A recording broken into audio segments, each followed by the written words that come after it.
Good evening, ladies and gentlemen. My name is Peter Igaga, and we're here at the Hilton Garden Inn Hotel on your favorite show, and that is Men. The one show that's not afraid to talk about those things that other people don't want to talk about, the things that affect men. Now, tonight, we are going to celebrate men. We have Nancy here with us from Reproductive Health Uganda. Now, Nancy, you're in a bit of a precarious situation, and I'll tell you why. Tonight, we are talking about celebrating men, riding off the International Men's Day, and we're going to look at men and gender. But you're a woman.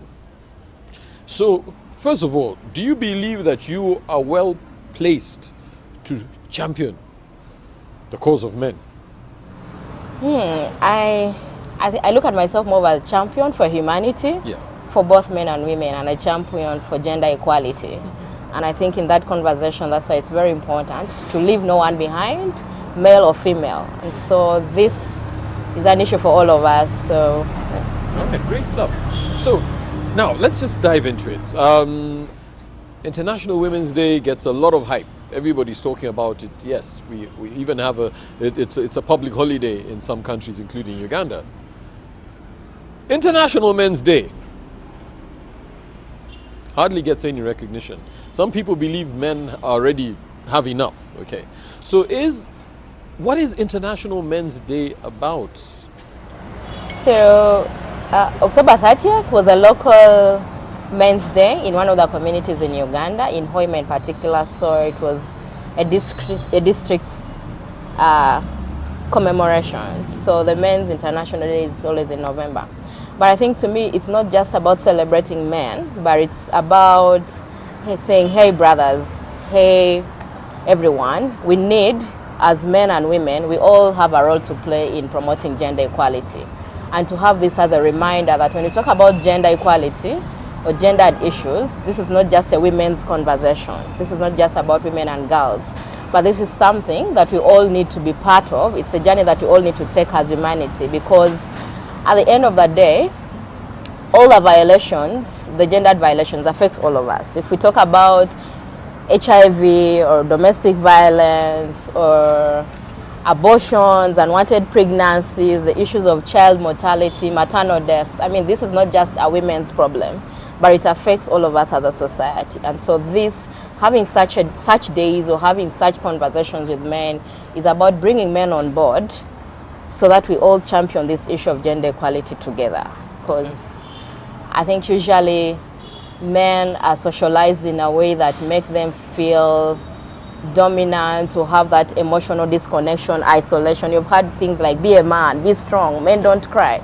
I mean, at the end of the day, such cultural connotations have an impact on who we identify ourselves as this kind of human being, as men. And so this is not just a celebration, but a reminder that, we need men and boys on board to have a gender equal society. I mean, for development, because it's an advantage to all of us. All right, great stuff. Yeah. Banji, as our resident social scientist, but there's a certain gentleman who rebranded you. No. Okay, but we'll not go there. We are not going there. Now, Nancy has talked about gender equality, which to me I think is a very, very, very thin line, because I don't think men and women can be the same. Should they have equal opportunities? Yes. But we often hear about men being told, just as Nancy said, to be men. Now, men form a very, very strong part of the fabric of society. And a society with weak men is bound to be a weak society. So how can we find a balance where we say we are not having weak men, but we are also empowering men to be stronger? Because somehow it looks as if we're saying, don't be strong, but be strong. Be a man, but don't be a man. So I think there's a lot of confusion going on. Yeah, and I think we have urged before that the gender equality movement has, at least in the past few decades, been focused more on increasing opportunities for women. And therefore the men have kind of been left in the silence.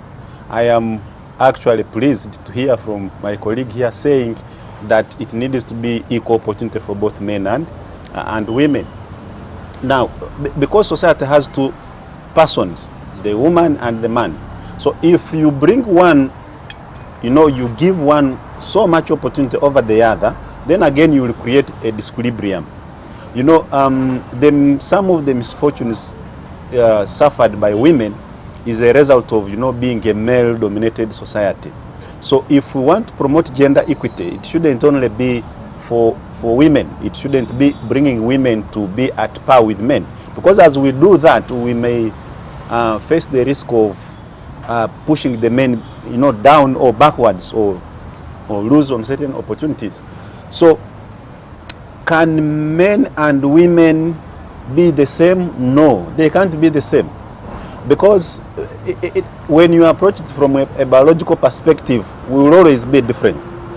But when you look at it from the social perspective, in terms of access to opportunities, to resources, to power, now it takes us to two dominant issues in society: the issue of power and the material resources, because that's what decides who dominates society. When you have power, therefore you also control the resource, and therefore you control all the opportunities. So I think gender equality should be a discussion about shared power, shared resources, and therefore shared opportunities. For me, that's how I look at it. Okay. Chris, how are you, sir? Very good, sir. I know you've always branded me as pro-men movement, okay. But are men really in trouble in terms of, and do we as men need help in terms of being uplifted? So should this gender discussion actually be happening? Because on one hand, it looks as if men have all the opportunities. Banji has said it, power and money. Men have access to these things more than women. So if again we start saying we are also still empowering the men, aren't we then going to end up pushing the women down? So I think that there's a couple of points that are probably being mixed up, at least from the way I see it. The first is, I'm not going to call them men. I'm going to be talking about first the boy child. Who raises the boy child? What opportunities does the boy child have in Uganda today? Has the society been set up in the last 30, coming to 35 years to give as much opportunity for the boy child or not? Because it's true that we are coming from a male chauvinistic background where the man was dominant. The man, if it's about having an heir in a home, the boy child is preferred to be heir. Recently, when the late Apollon Sibambi passed on and the will was read and one of his daughters was his heir, there was a whole hullabaloo about it. It's like, how dare he? And it was a big point of contention. So I know that that's the background, but I worry for the boy child today. Why? Because there is an increasing gap on fathering. Most of the time, if you really want to destroy a society, if you want to literally wipe out a people, what you do is you get the men, kill them, incarcerate them, or do something to them. If men are absent, you have no society. At least our people disappear completely. If you look at history, you'll find that when invading armies took over a place, the first thing they would do is kill all the men, castrate them, or something of the sort. Why? Because when the male is not present, those people don't exist. Right? So when we have a society where increasingly you have bearded boys, as like Peter right there, dressed in a suit, but he's a boy on the inside because he's not fathered. You have a crisis. So some of the things we're going to be talking about, reproductive health, crime, use of substance abuse, God knows, I mean, we could talk about a zillion things. Lack of commitment in relationships, in marriages. I would boil that down to unfathered boys. So, state the facts as they are. About maybe 42 years ago, 32 years ago, the NRM government took power. Yeah. Okay. 32. So imagine we were coming from a war scenario. Okay. So many men were not present because of war. Yeah. Some disappeared somewhere in the guerrilla war, so they dropped seed all over the country.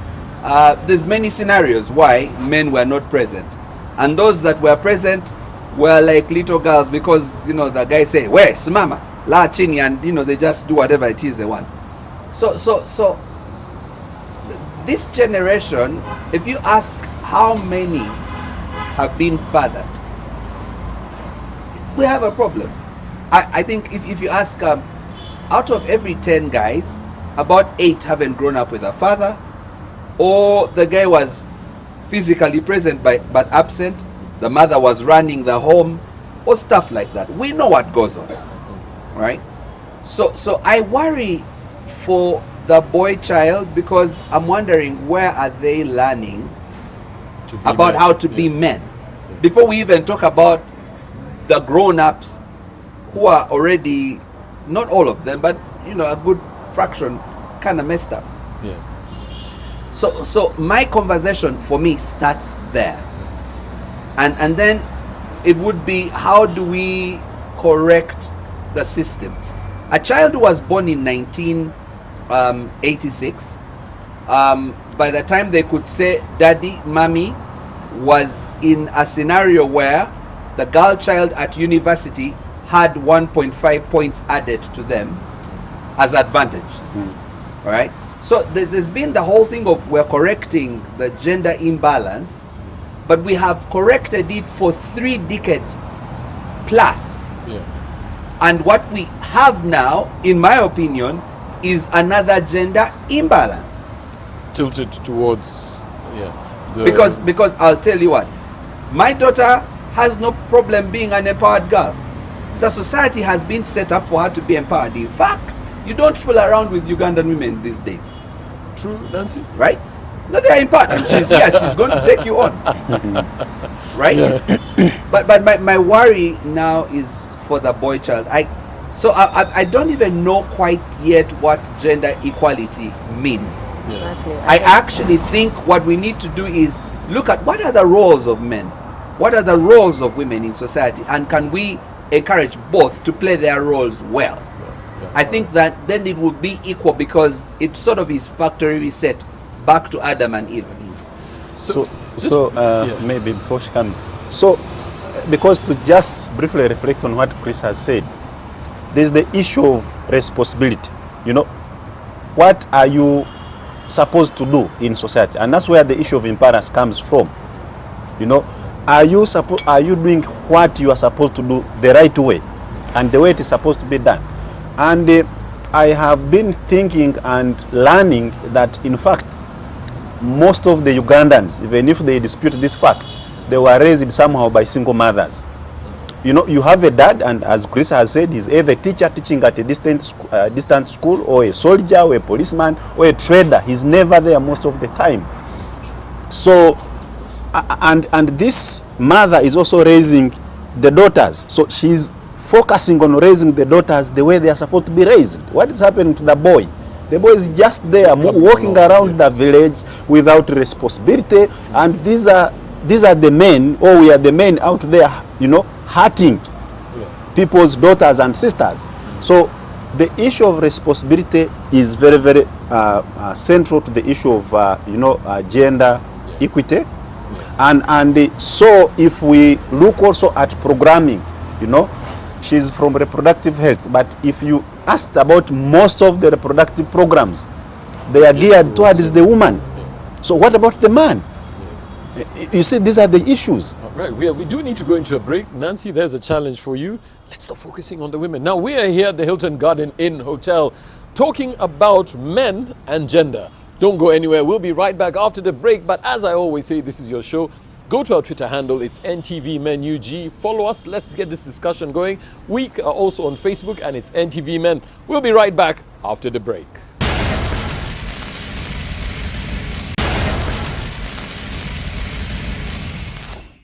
Welcome back from the break. We are here at the Hilton Garden Inn having a chat about men and gender. Now, Nancy Drew, I've baptized you Nancy Drew. We can clearly see that there's a gap, all right. In your opinion, especially from your expertise from reproductive health, how can that gap be bridged? Do we need more men mentoring these boys? Because if we do, the two gentlemen have said, but those men don't know how to be men. So how are we going to get inexperienced men to mentor boys the right way? Yeah. I think before I answer that, I'll pick up from the conversation that my two colleagues are having. Well, I agree with him on the issue of fatherhood. I think the issue of fatherhood is very important, especially if we are to talk about this whole issue of gender equality. But I also don't agree with him when he says that this is very impossible, that having gender equality is very impossible. And I think what I'm getting from you guys is quite a misinterpretation of what really gender equality is. I mean, this is all about having these humans have equal access to opportunities, resources, and equal decision-making power. We are not saying that we are the same biologically or from God. We are saying, yes, biologically we are different. Socially, politically, economically, we can be the same. And this is the conversation that I think begins from a cultural connotation. And the issue of upbringing, I think it's why I think men have always been left out also in this whole issue of fatherhood. It's a cultural issue whereby childcare had been predominantly left for women. I mean, she's the one who teaches you, do this, she's the one who bathes you, she's the one who you grew up with. By the time you know who your dad is, you're way up. I mean, the first conversation you may have with your dad is when you're at campus or things like that. But you've been being nurtured, as in the nurturing role for humans has been left for women. And that's why we are saying men should not leave that nurturing job, just care for only the mothers. I mean, this is something that both parents need to have, and I think that's why I agree with him. And if we did that and we began to have that conversation as both parents, like we take part in upbringing our kids together. Fatherhood and motherhood are all very key. But I also didn't totally I'll be honest with that, like what you said about if all the men are killed in a society, it's really dead, or giving examples about a man being a girl. I mean, that is already how we look at women. I mean, some men called girls, some men called boys, some men called men. I mean, all. But can we say all men are men? Really? I mean, why should you be looked at? I mean, just saying that you are a girl because you're doing something that shows you're weak is already a bias on women. Being weak. Nancy, I think you probably misunderstood. Anyway. Let her finish. Okay, go ahead. But anyway, I think this whole conversation, I like what he said about going back to our factory settings or being rewired from time well beyond, because these all issues, these are all a cultural society issue, and that is why we need men and boys, women and girls all on board, because it's about changing our perspective. It's about changing how we have been living as humans. It's about changing and transforming. It's a transformational discussion. Yeah, what I'm picking from you here is you're saying it's not just the responsibility of men alone. It's a whole responsibility of the women, the girls. But what can women do to foster that?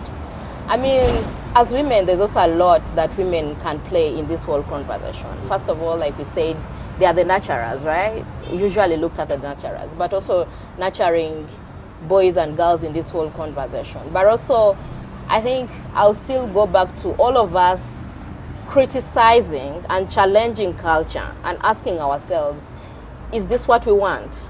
Is this where we want to go? Is this good for humanity? I mean, these are the conversations and the critical analysis that we need to have for our society.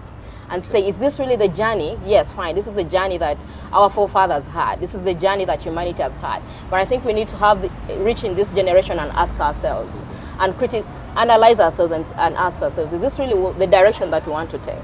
And this is the conversation that I think is not only inclined to men or women or girls, it's for everybody. And we all need to have this transformational approach to all this. Okay, Chris, just before, as you clarified, there's a reggae song called Girly Girly. And it talks about somebody's complaining that a boy is too girly girly. Is that what you were talking about? Says, you're too girly girly. Lucky thing is I don't know the song. You knew I'd get out of that. Now look, I'm dead serious about society totally crumbling when you delete men from it. I'm not going to back down on that. Yeah, and it's not a debating subject. Because from time immemorial, what happens is, if I wanted to get rid of all Basoga, why the Basoga? because that's where Igaga comes from. No, but I'm just saying. Yeah. All I need to do is get every Musoga male and get rid of them, and then marry all their women to whoever they may be. Eventually, what you end up having is there is no Basoga offspring. Right? Because you see, in the very, if you look at the biology of it, that just the sperm of a man is what carries the DNA. So people would check, is this, who fathered this one? Because the ladies have if I'm right, they have the chromosomes they have don't necessarily carry a certain DNA passing it on, right? And my science is not that good, but I know that much. That our social scientists will help us here. I'm half ignorant on it, but I know enough to know that there is something that the male carries in the genome makeup, right? So you look at history, whether you look at biblical history, African history, Western. I was in Vietnam some years ago, and I was talking to a Vietnam history professor, and he talked about how China was trying to colonize Vietnam and subjugate them. What they did is they tried to kill all the Vietnamese men. Of course, they didn't succeed. But the other thing they did is that they got Vietnamese women and forced marriages over them. And the assumption by the Chinese men was that if a Vietnamese woman gives birth to a child, that's a Chinese child. Now, what they didn't see coming was the Vietnamese women taught their kids Vietnamese and told them their fathers are Vietnamese. So what ended up happening is China lost that battle, because over 1,000 years, by the way, China colonized Vietnam for 1,000 years. You may want to know. But he says the Vietnamese women saved Vietnam because they kept the culture going. Now, you don't find that anywhere. It's not common. So, what am I saying? I'm saying that when we look at equality based on resources, I think we miss something. So, look at resource as education. Okay. We corrected a gender imbalance where they want enough girls who had degrees, right? Mm-hmm. Right now, there's more girls with degrees than boys. Yeah? Because if for 30 years you keep on making it easier for the girl child, and by the way, those girls whipped us in primary school. I mean, they were capable. Yeah, at your very best. You sit with this girl and she's getting 100 in math. There's a girl I will never forget. I've talked about her since I was a kid. She was called Kate Shigonya. She's a doctor now. She found it easy to get 100 in math. For the life of me, I never got 100 in maths. I read hard. right? But then you find that with her brain, she still had 1.5 added to her university entry, and those were the days when Makerere was the only university. So you find that over time, the girls are educated, well trained. By the way, their mothers have raised them well. Most girls are well mothered, and most guys are not well fathered. So when you have this kind of imbalance, and yes, I agree. When it comes to ownership of land, if you go to the rural areas, what you're going to find is that most of the land is owned by men. That's a fact, right? So in some way, the ladies may be disenfranchised, although they still control things, because the guys are also lazy. They don't dig. They own the land and then they take marwa. So it's the women who are doing. So the women make the money and still influence things. My point is that rather than use the resource angle, I would rather that we look at the role angle and just reset that and say, look, what is the role of a man meant to be in a home, in society? What's the role of a woman meant to be? But who defines that? Because I'll tell you what, we've been talking about going back to our default settings. The default settings was the alpha male settings, where a man is not supposed to cook, he's not supposed to go to wash dishes. Now, I've often referred. Is that since Adam or since your granddad? No, it has been. It even happens up to right now. However, I grew up in a home where my dad was very, very culturally strong. But my dad used to. Actually, we encouraged him not to cook because his kind of food was not the best. So we learned how to cook. But he loved to cook. Yes, he loved to cook. Yeah. We were taught to wash dishes. So does my dad. He loves to cook. Yeah, we were taught His to wash fish was dishes. the best. You're very lucky. Okay. We were taught to wash dishes. We were taught to do house chores. Okay. I mean, to wash clothes. And there was, you see, I appreciated it later because I know of some people in this good city of ours who, when their wives travel, they have to get their sisters-in-law to come and live with them. Or take the clothes to the dry cleaners. Or take the clothes to the dry cleaners. Now, that sister-in-law thing is terrible. We'll talk about it. Now, and I'll get back to you, but Banji, are we the brewing confusion? As in, we're saying, let's go back to the way it was traditionally, but then we're saying, no, let's not do things traditionally. There's a modern way. So who is the one to set these parameters? And how are they supposed to work? I think as a social scientist, I'm normally at a loss. Because, first of all, let us look at the origin of the gender equality movement. The two of you talked about land inheritance. And in fact, it was a way of preventing women accumulating a lot of land. Let me explain why. Let me explain. My sister will be inherit from my side. She marries Chris. She inherits from there. She's getting double share. Where will the guy get another share? Because the understanding of society then was that once the woman got married, she belonged to the other family. Yeah. So she partook in the resources of that family. However, the only weakness was that if the woman went into that family and it was resourceless, then she would starve from there. I think that's an imbalance that we could correct using a sober mind. So when we discuss these issues and we say we are focusing on gender equality, sometimes we do what I call surface painting. We ignore the deep-rooted aspects of gender equality.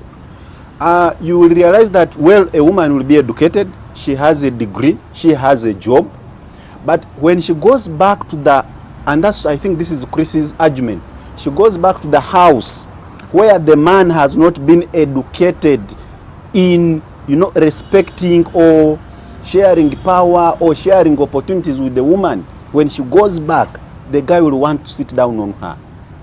And this is the argument about equality, that once we focus on one side, once we focus on opportunities, we focus on resources, then we miss. Because why are women then not inheriting? Recently I was in a village, and this lady had lost the husband. So time for distributing the property, the woman was not there. And her in-laws were now sharing. The other piece of plot goes so and so. The other piece. And then I said, you guys, wait. What does the wife say? What they say, the wife is not supposed to say anything. You understand? Why? Because these men have not been schooled in the idea of sharing with the women. Sharing, gender is about power. Gender equality is about power, decisional power. Let us focus on decisional power. Decisional power is what moves things. If you want to go to school, who decides who goes to school, and on what basis do they decide? So if we look at it in that way, if we just look at opportunities and opportunities, then we create an additional problem, especially in the family. And sociologists have always argued, social scientists have always argued, if you want to spoil society, if you want to kill society, kill the family. Society is founded on a family. Okay? There is a friend of mine who is conducting a study among old women, and actually in Busoga. She has realized that old women who did not have children, for whatever reason, actually suffer in their older age. So it goes back to the wisdom of our ancestors who said women should get married, because in your older age, these children take care of you. So you cannot therefore come and say, as a woman, I will not get married. There was a logic behind it. So we need to go on logic. We need to go on decisional power. We may go well on resources, but the resources we shall be scratching the surface of these issues. Okay, cool. We are going to go into a break and come back straight to you. And one of the things I would like you to pick up on is on the issue of education, because clearly what the gentlemen are saying here is there's a gap where education for men is concerned. Now we're here at the Hilton Garden Inn having a chat about men and gender equality. Are you a man out there who's feeling disempowered? Well, make sure you join us in the next part of the show. We'll be right back.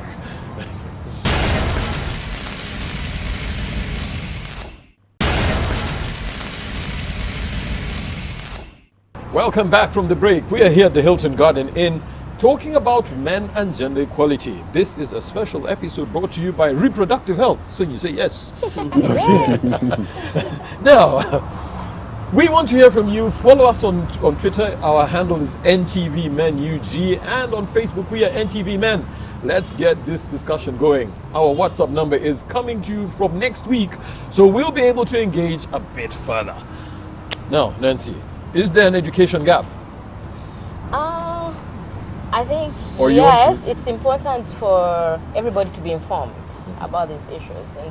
And I think that's why we're saying, hey, men and boys, we need you on board, because, I mean, what difference does it make for the woman to know everything, the girls to know everything, and then she goes back home? I mean, society, we are all there in society, so we need to inform men, give men the skills, the knowledge, the information, and everybody, because at the end of the day, they still make decisions in their homes, in their families, in society, and that kind of thing. So it's very important for men to be given this information. But I like the fact that you brought up the issues of roles, because it's a very important aspect if we talk about equality, because the roles that you do will eventually also affect the opportunities that you get, or the resources or the power. And so the issue of who, even beginning from the roles in the home, the housework, the care work in the homes, the roles we do in the society, or the reproductive roles. And so I think that's why I agree with my colleagues when they say that it's very important to have the conversation about who does what. And sometimes I think as society we need to get away from that workspace where, oh, this is only for men, oh, this is only for women, this is only for girls. I mean, we should bring up people in a way that we share roles. I think the issue of sharing roles is very important if we are really to be changing this whole issue of this whole issue of gender equality. So just one thing on where that rose is it then okay for a boy to be playing with dolls? Exactly. And it is? Yes. So if we're talking about roles, it means that people should be free Peter, to... What dolls? So I mean, so like is the way manufacturing girls, them? Because that's a guy who's making profit. Yes. and it takes us back to fatherhood. So if one of the reasons we nurture young girls into motherhood is through playing with those dolls. If you say she's already learning, this is how they carry a baby, this is how it is fed. The boy is in the football. He's playing football, cars and what, not having time to know that this is how humans are carried. I mean, and then we expect him to grow up as a man and begin to nurture and father. No. When we have not So, also wait. taken people through all those steps. I'm sorry, so Nancy, it's important. and I know I'm cutting you short, but let me just say something. You've used the word nurture in relation to men about 3 times so far. Yeah. I'm not so sure that men are wired to nurture. That's the role of women. You know how it is sometimes when you hear ladies describe the ideal guy. Oh, he's caring, he loves, he looks in the eye. When you have a baby, they carry the, they do all these things. And you are saying really that you'd want a lady in a male body. It's not a wiring issue. No, I'm serious. Yeah. I'm serious. And I think that that's a problem. So let me tell you what. Here's what I think.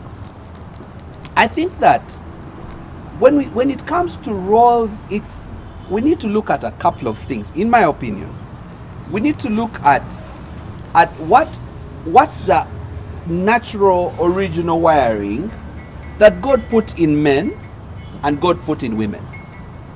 That gives them best chance to operate in particular scenarios. So when you find a home where both father and mother are playing their roles well, let's say talking about disciplining a child, there's a teenager is probably going to find a way of arguing their way around whatever the mom says. They'll negotiate, they'll push back and all that.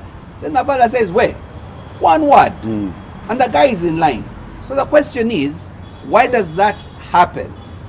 It's not a wiring issue. Right? It is a socialization issue. Thank you. That is how we are brought up so- by society and trained. It's not really, it has nothing to do with God or science or biology. It actually has everything to has do with a lot God, to by do the with way. how we are trained. No. This is what you should do. No. This is how we should be. So It's you about cannot- socialization. This is here from her. It's socialization, not wiring or biology. see, you cannot say an ant can't be socialized.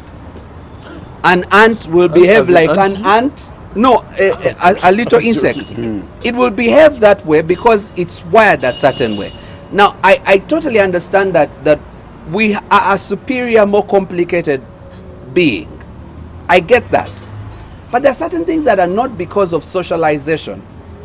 Because if that were the case, it would be that men are significantly different in China as compared to in Uganda, as compared to in America.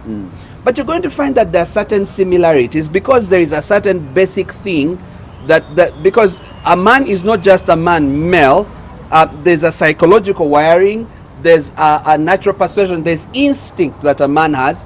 A man has instinct to protect, to lead, to provide, to fight. It's also how we are brought up a lot. It's not how you're brought up.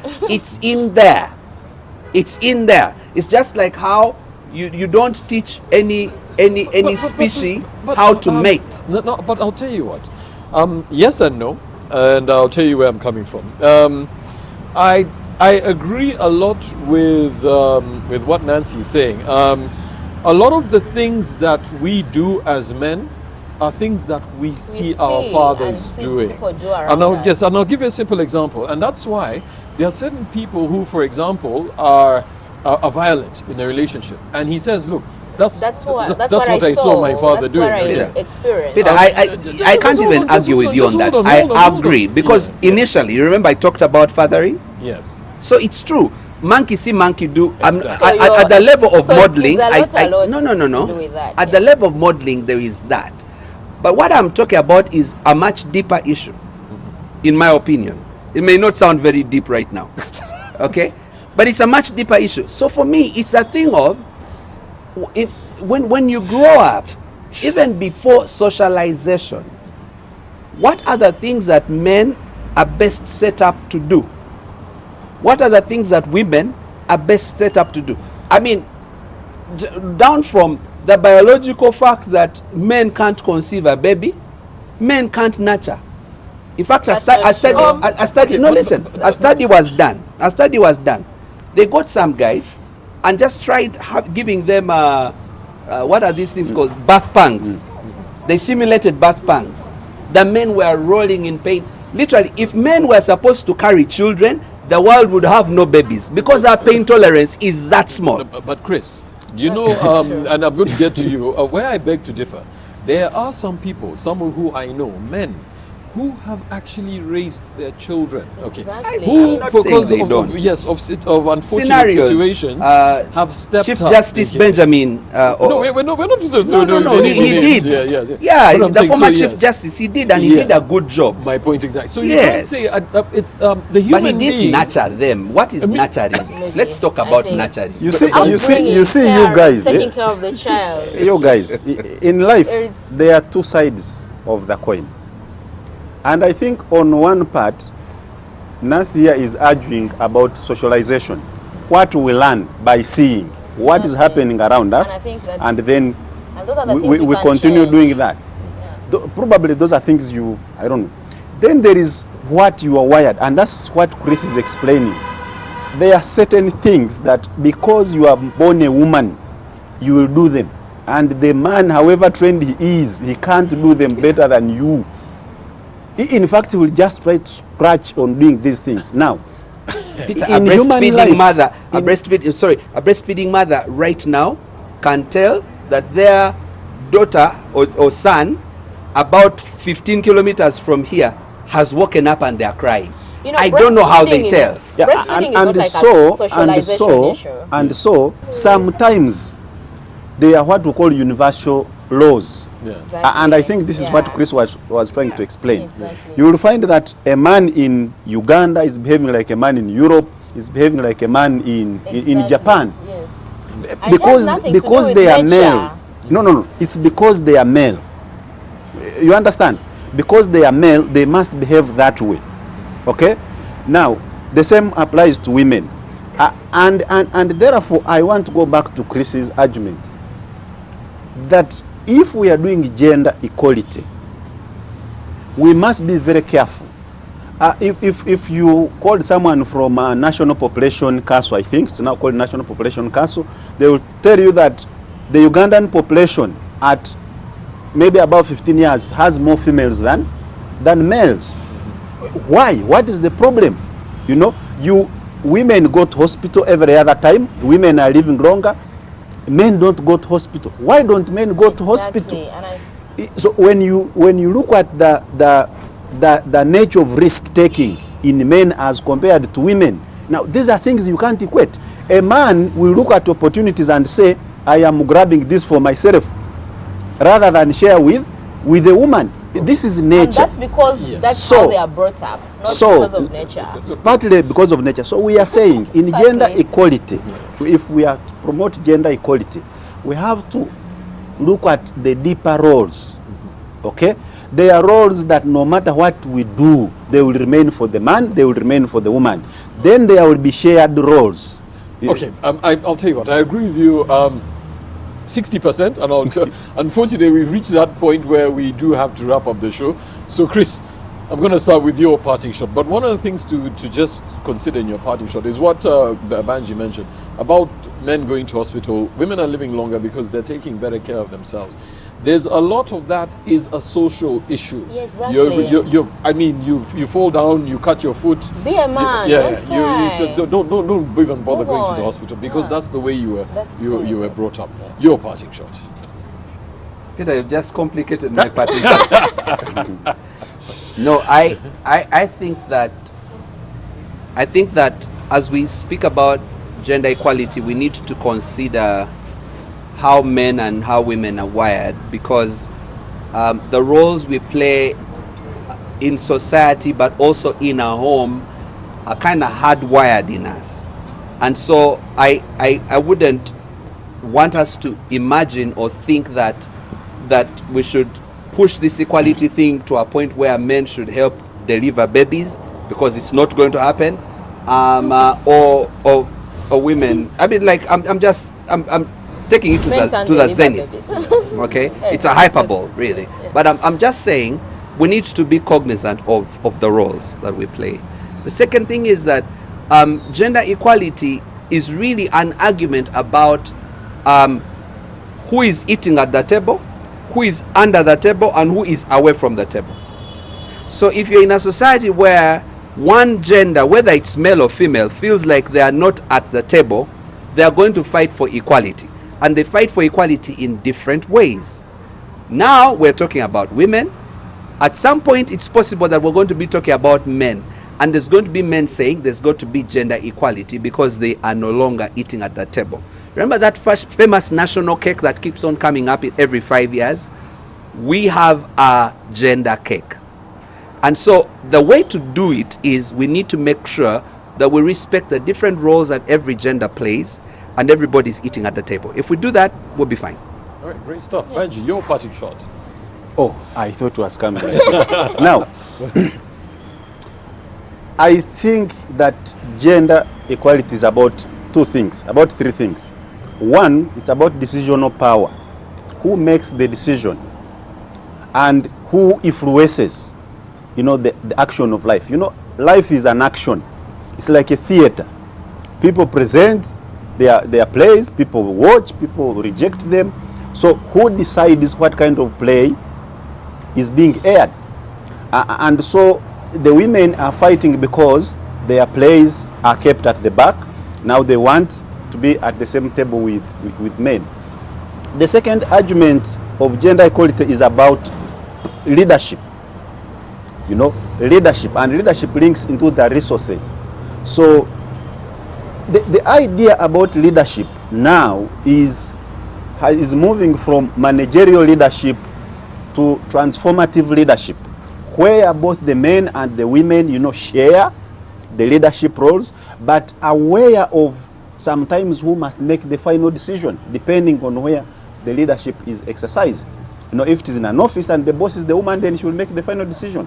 But if it is in a home setting, the woman has to use her persuasive power because the leader in the household is the man. So these ideas have to be addressed very carefully. Then my third issue about gender equality is that if it is not properly handled, we are going to reach a scenario where now we are again pushing the men off the cake, as Chris said. And that will cause another problem. And so one of my thinking about gender equality is that we need to address it at the parenting level. Once we raise boys and girls who know their responsibilities, who respect each other, who are aware that society is comprised of men and women sharing on the cake, then we shall be fine. All right, great stuff. Nancy, you've been sandwiched by two traditional men. I know. Traditional me. It's a very selfish ideology of talking of cake and all that. Anyway, but that's how humans are, but I think that is a socialization issue we need to do away with and not just say, I wouldn't be here as a woman, a feminist, talking about men come on board if I'd be looking at it like... You are a feminist. Exactly. Oh, okay, if I was only looking at it like, this is a women's issue, this is our cake, this is but I think the ideology we should have is about equality for humanity. What is the best thing for this planet of us as human beings? Anyway, but I think to conclude, I just have three things. And I think one is we need to encourage men to be equal partners. And equal partners would mean sharing responsibility, sharing those resources, doing things together in the home but also in society, the issues of fatherhood, as men on board on these issues. And two, I think I'll also talk about men to be encouraged to get help when they need help, to seek for health services when they need health services, and not to die in silence because that is how we are brought up. Don't cry, this is a man. Go for those tests. If you have an emotional issue, get somebody to talk to. You don't need to be in an emotional isolation because that's how men are. We need to demystify that and let men get help. Men are victims of gender-based violence also. Men are beaten in homes. Men are raped for lack of, to be open. Men are also suffering. But if we continue to say, this is how we want men are, he'll be a girl, he'll be a chick if he does this. I mean, that will be getting and harming men, you know, and harming society. And I think lastly is to say that men are also agents of change when you talk about gender equality. There is not something that women and girls alone can do. Men are also part of, this is a cultural issue, this is a society issue, and this society does not only have girls only and women only. And so men should get on board as agents of change, to challenge culture when there is need to challenge it, to analyze culture and criticize, because this is something we all have a role to play, and this is our responsibility as humanity. When you talk of gender equality, let's not only think that this is a women's issue, this is a girl's issue. I mean, this is something that affects all of us, and this is something that we should all be agents of change for. And I think those are my words. All right, great stuff. Now, you've heard it from the men and the lovely lady, Nancy. It's been great having you here. Thank you. You clearly are a toughie. I can see you can handle. And you are an agent of change. Now, we're here at the Hilton Garden Inn, and we have been talking about men and gender equality. Mine is a very simple thing. This is November, the month of prostate cancer. Men, get checked. Let's Amen. not be I believe men are meant to be tough, but seek help. Amen. Mental health also Exactly. is a big challenge for a lot of men, and I think this discussion will have to go on with Reproductive Health Uganda. So that's all we have for you tonight. Good night, God bless, take care, and let's fight for gender equality for men.